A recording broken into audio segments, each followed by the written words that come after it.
Okay, we'll call the meeting to order. It's 2:01 p.m. And we have the agenda before us.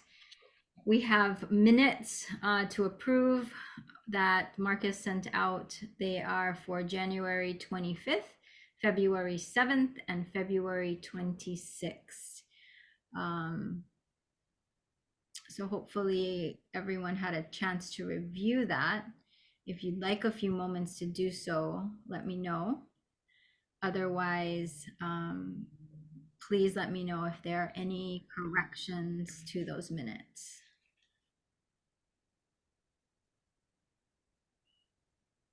Okay. Seeing and hearing none, unless there's anybody who wants to say anything, needs a little more time. Those minutes are approved as circulated. It only took me like 4 years, William, to get that correct, right? Hi, Heather.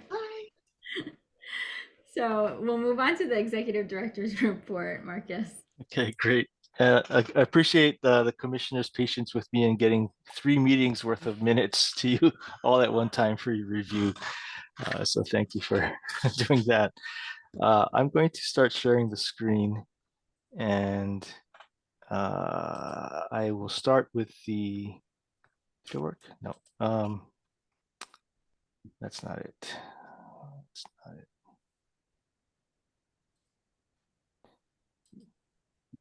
Sorry, what are you folks seeing right now? The draft minutes. Okay, let me stop sharing that.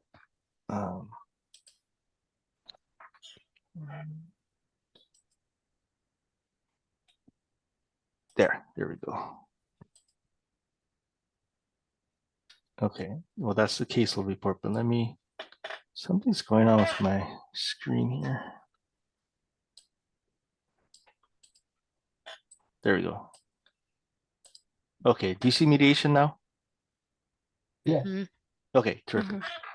So this is the mediation program year-to-date report from the beginning of the fiscal year to today's date.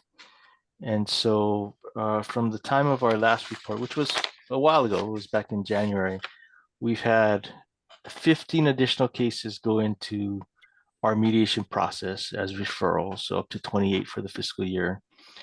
And during that, since last report, we've had 2 cases settle in mediation and 8 cases go through but not settle.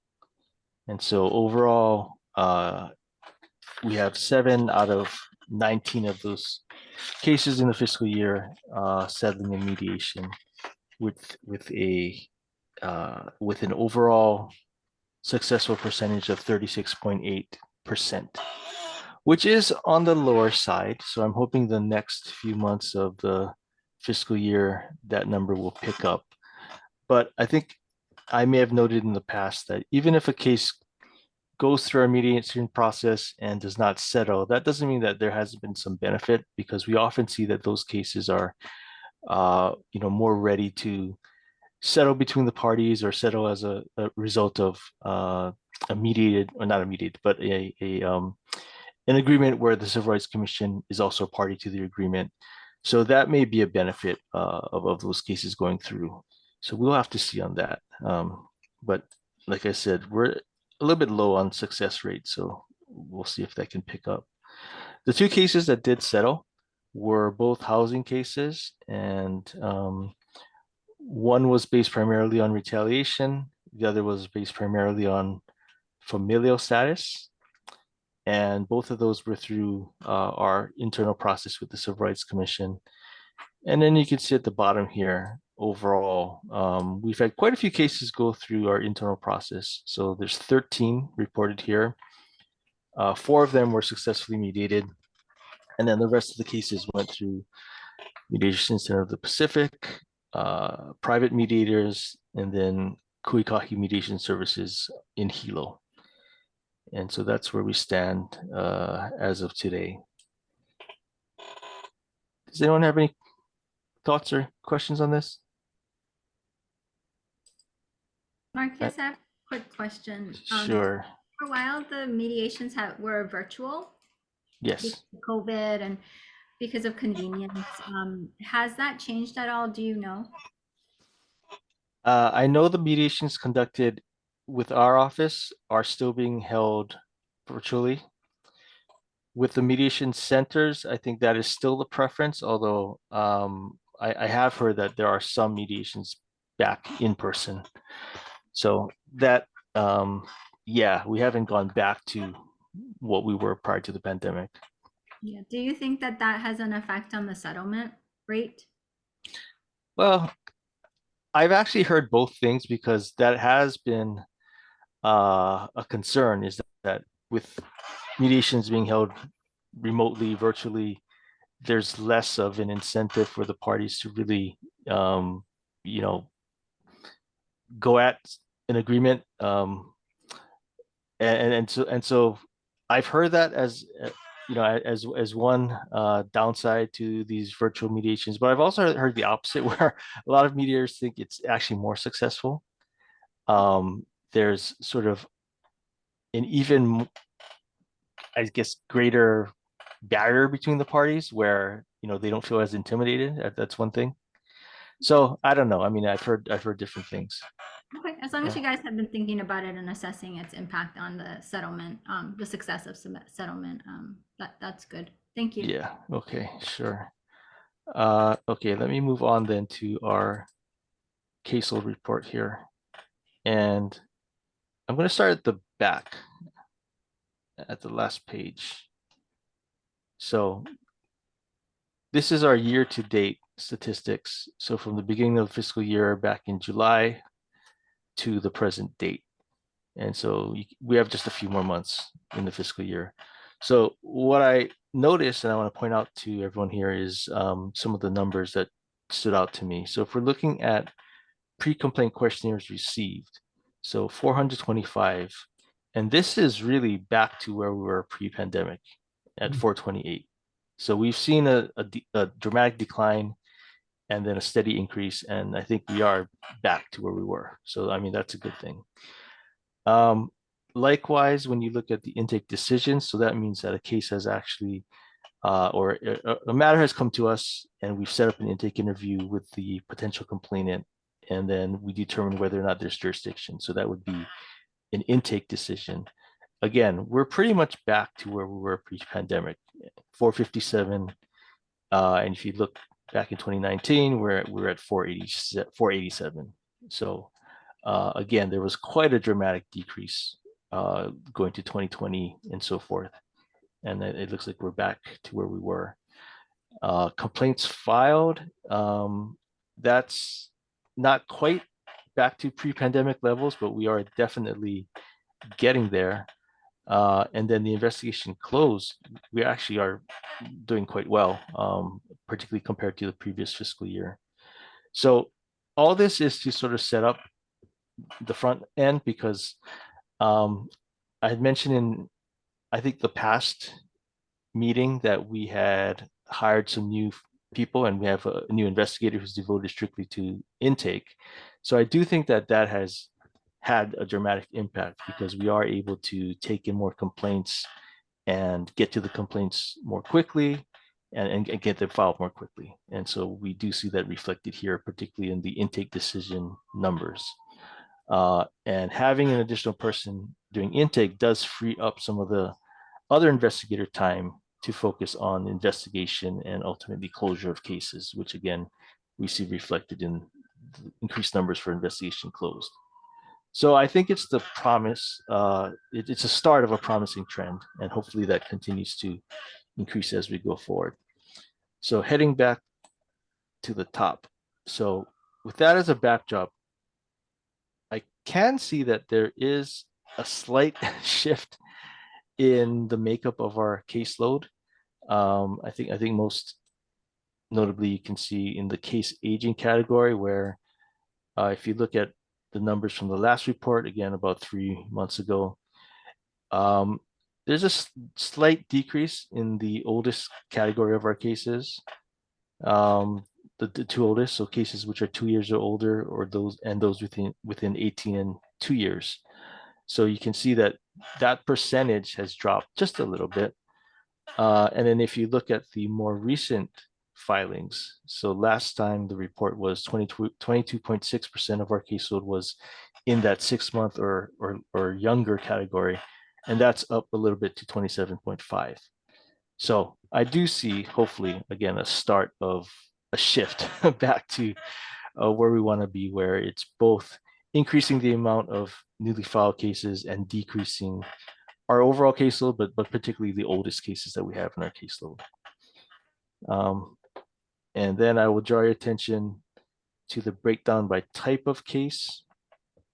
So it's sort of hard to tell without a comparison, in numbers, but I can tell you that, we have, a considerably larger number of housing cases in our caseload now. We have a considerably larger number of cases in response monitoring, which makes sense because when we take in new complaints, the next step would be to get a response and to monitor that response. And likewise, so all these categories, I think we see, more cases in active investigation, fewer cases pending assignment. So all pointing to good signs, and hopefully I'll continue to report this as we go forward. And then the last part is simply the fiscal year comparison, which has not changed since last time. So I'm happy to field any questions if people have them. No? Okay, well, thank you. I'll stop sharing. No, sorry. Oh, I raised my hand, oh, but oh, sorry, I didn't see that. and it may not be at all related to us and our work, but given the upcoming renovations that are going to be going on, starting with KPT, and that I understand Mayor, right? Like there's going to be a number of those housing areas that are going to, where the residents are going to be, it sounds like they're going to be severely impacted. Do we anticipate that there will be an increase of a possible increase of complaints amongst those that might be forthcoming based on that? Or do we think it's absolutely not going to be related to us at all? No, I mean, I think that's a good question, Joan. It's hard to say, but I do think that whenever there is an anticipated shift or increase in people being displaced, people having to change their whatever housing arrangement they're in, I think it is predictable that we will see more complaints.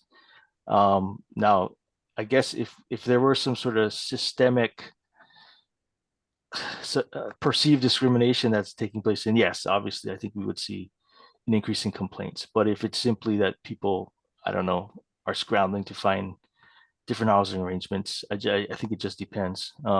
This kind of does tie into something though, as an agency, we would like to increase the outreach and education we do to the community. And so that may be one thing that we keep an eye on is, there may be populations that we can anticipate may have some issues. So, we want to go out and do our education and outreach to those areas. Okay, thank you. Sure. Are there any other questions for Marcus? Marcus, do you have anything else that you'd like to report? No, that's it. Thank you. Thank you. So we'll move on to the Chief Counsel's report. Connie, you're up next. All right. So I know in our last meeting, I mentioned that I would probably have an update on docketed cases. The executive director notified adjudications that they sent out a final demand, but there was an issue with service, so that case has not been yet docketed. So it's being resent to the respondents. So it's no docketed cases right now. Moving on to update on the public hearing for proposed rule amendments. So in our last meeting, we did discuss the language that we decided on for reasonable accommodation and employment regarding medical cannabis. So I did send that language over to the AG's office along with all the other rules. And we also submitted a Native Hawaiian impact statement, basically saying we don't believe any Native Hawaiian cultural or practice will be implicated in the amendment of these rules.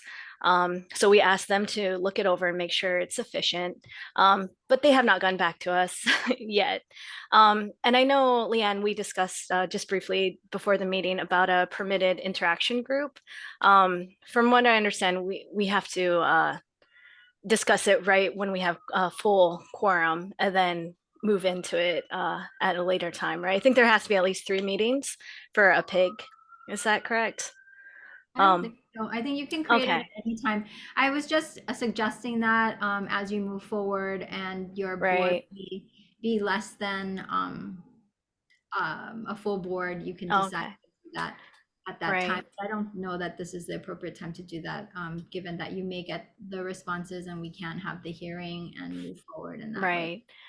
Um, So we're really, dependent on the AG's office from to give us a response. So once we get the okay from their office, then we would have to resubmit to the governor to sign off on an approval for a public hearing and then give that 30 days notice. So it's definitely going to be at least a few months, and we're hoping to get it done by June, but I'm not sure if we're going to meet that deadline. So that it is what it is. We'll just have to wait to see. And so next is update on legislation. So a lot of bills, died. They didn't make the crossover. So I did list a few ones that did survive in case anyone wants to discuss. The biggest one that would impact our statutes in employment is House Bill 2552.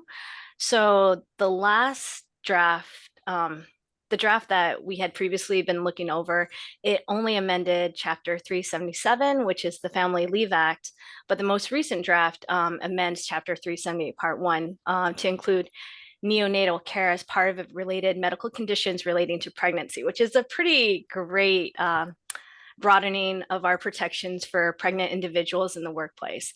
So it does have to go through, I think, one more committee, one more reading, and then conference. So it's moving along, but it would be a pretty great expansion of protections, I think, for our statutes. So that's pretty exciting. House Bill 2802, the constitutional amendment regarding marriage.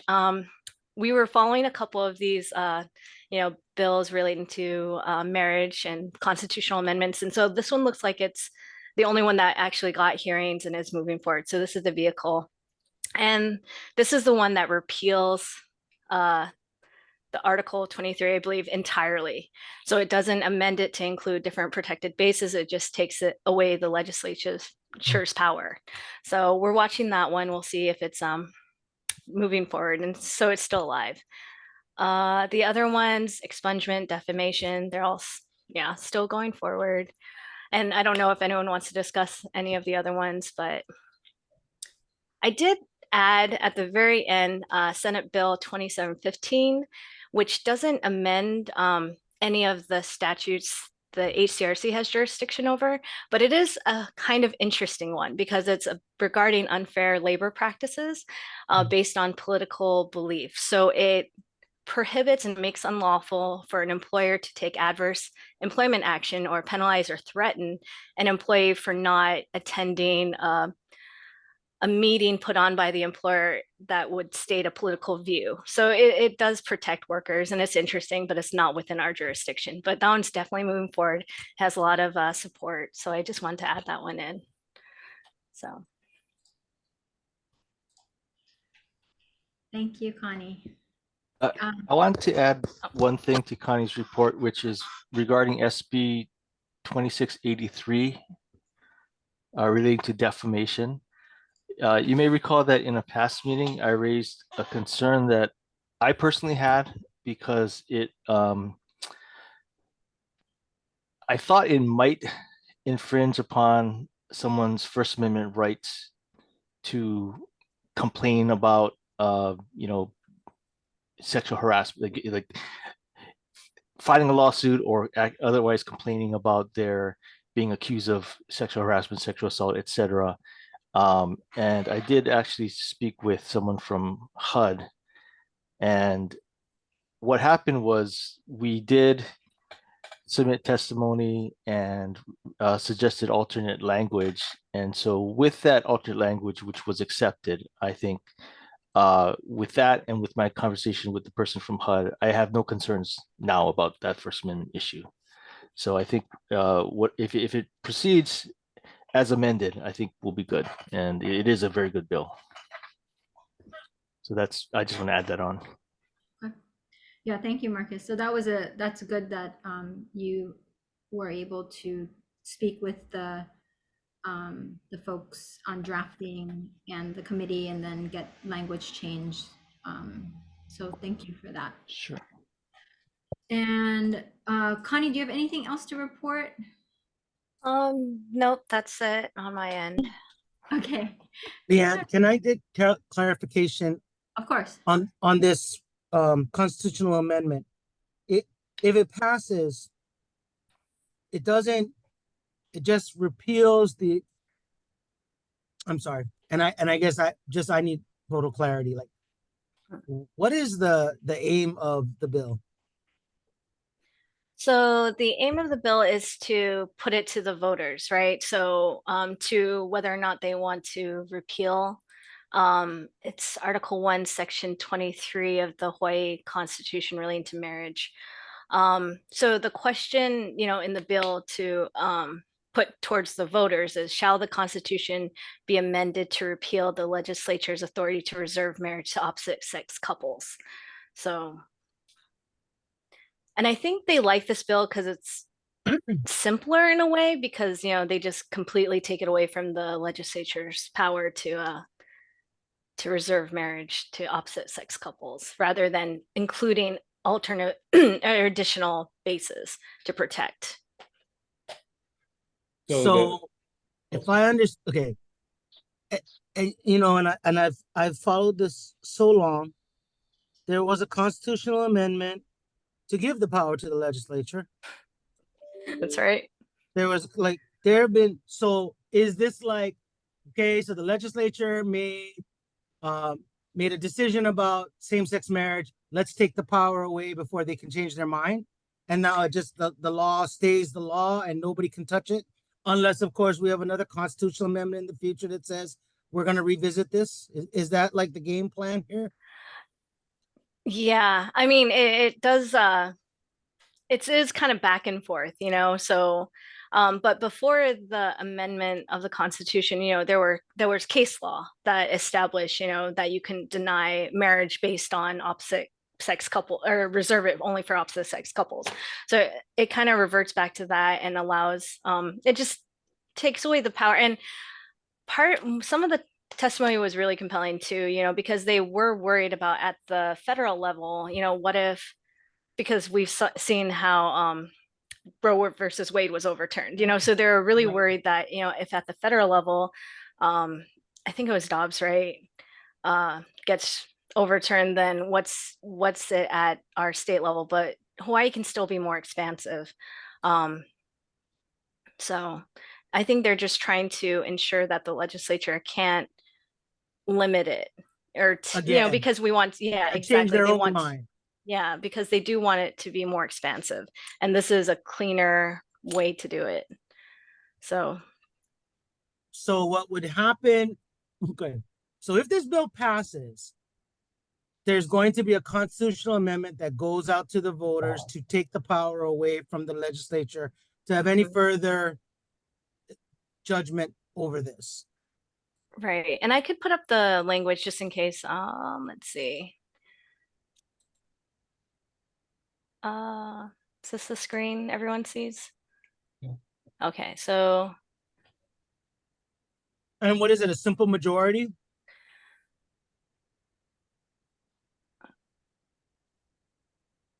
You mean If from the voters? passes, yeah, would the voters need to pass it with a simple majority, or would the 2/3 of the voters have to vote to do this? For constitutional amendments? Yeah. I think it's 2/3. Correct me if I'm wrong. I don't recall, but I know that blank votes are counted as no's. Right. Okay. So if this doesn't, okay, so if this bill passes the legislature and then it goes to the voters and doesn't get the 2/3 vote, that means that the legislature still continues to have the authority over who gets to get married. Right. So it kind of Okay. looms in the background, you know, so Yeah. it is kind of, it's restrictive, you know, which is kind of counter to everything else in our constitution, which we try to be more expansive for civil rights. But this one is odd because it's very restrictive. But you know, yeah, Okay. But if nothing happens, if this bill doesn't pass or it doesn't get the voters get to overturn it, it mhm. just stays what we have now. No, like every step of the way, it stays the way it is now, which the legislature gets to say. Right. And right now the Right. legislature said, you know, it's okay Yeah, to, we're for, good. Like, yeah, let it. but it's, they can take it away at any time, which But at is, some you know, point, not, they yeah, can get it and say, no, not you. Okay. right. Okay. Thank you. Well, I'm assuming that just kind of in general, the LGBTQ community are in favor of this bill. Who in general is against it? You know, I have not paid attention to who's against it, but because the overwhelming majority is for this bill. So if there were anyone against it, you know, I think it's very small minority lost in the stacks of support. So I think that's a good sign, you know. But yeah, there is a lot of support for this bill. Joan, I believe it's a majority. Oh, Okay. I believe it's a But I will say, holy smokes. This, I don't know. I mean, I guess if the legislature is overwhelmingly in support, that's a good thing. I just don't know how that's going to I don't know how that's going to translate out in the public to be, I don't know. I just don't know how it's going to translate out into the public. But thank you for the explanation, because again, having been very close to this for every iteration of it, I was just thinking, why are we talking about this again? But now I understand. Now I fully understand. Thank you. All right. Any other questions on the chief counsel's report? Okay. All right. So I think that brings us to the end of our agenda. And I have any announcements? Are there any announcements? No. Okay. I don't have any. Thank you. Let's schedule the next meeting. Connie or Marcus, is there any reason for us to have a meeting any sooner than a month from now? I don't believe so. Connie, any bill-related issues? I don't think so. Yeah. Yeah, we're mainly just monitoring most Okay. of them at this point. Okay, and you'll let us know if that does come up, if there's a need, but otherwise, Right. we'll schedule 4 weeks out, which would be April, let's see, March, today's the 28th, April 18th, I think. 1, 2, 3, April 25th, I'm sorry, April 25th, which is a Thursday, 1 o'clock, 2 o'clock, 2 o'clock. Does that work for everybody? Yep. Mhm. No, sorry, I have a deposition. Okay. Do you want to do it on May 2nd? I know when you have depositions, they kind of are always kind of clustered around each other that week. So, Arsima, does that, May 2nd is okay with me. okay? We're taking it 5 weeks out. Okay. Any objections? I will be out of town, but I'm sure the rest of the group can cover in my absence, and I can prepare a report or my reports for presentation then. Heather might not be too happy about that, but Heather. Okay. All right. Is that okay with everybody that we do May 2nd at 2 p.m.? Yep. Okay, we're gonna let Marcus off the hook that day. All right, so let's schedule that, Connie, and then if we can get an invitation sent out. If there's anything that comes up in the interim, let us know. Thank you everybody for your time. It's nice to see everybody's face and I have Yeah. one announcement. Go ahead, John. I'm at the Hopohonganji, yes. and we're having a interfaith event on Tuesday, April 2nd at 5:30, sponsored by the ACLU. And it should be a nice thing there. All of the various religions in Hawaii are represented. And it kind of is an event that represents the breaking of the fast for Ramadan. Oh, So what time is it, John? It starts at 5:30. I can send out the flyer. Registration ends today. So if you're interested, you got to sign up real quick. And what is it? What are we, if you participate, what are you doing when you participate? You sit there and watch about 10 speakers in 1 hour. Everybody has 5 minutes, but it's pretty diverse. And the new head of ACLU, Selma Britsby, she's really quite a remarkable person. And then there's going to be free dinner afterwards. Oh, that's fantastic. And it's at the Hopohonganji Betsuen on the Pali Highway. Right. That's great. Thank you very much. Unrelated, but a question really to you, Leanne. Yes. Am I mistaken? Are you and I not terming out at the end of June?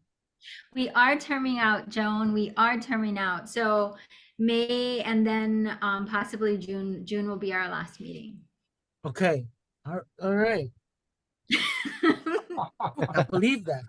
How time flies. Wait, does that mean there have been applications already, or because that's like half the group? I know. Well, the good news is we just got the governor's message for Arsema and John for their second term. So that's some positive news today. So it was just released. yes.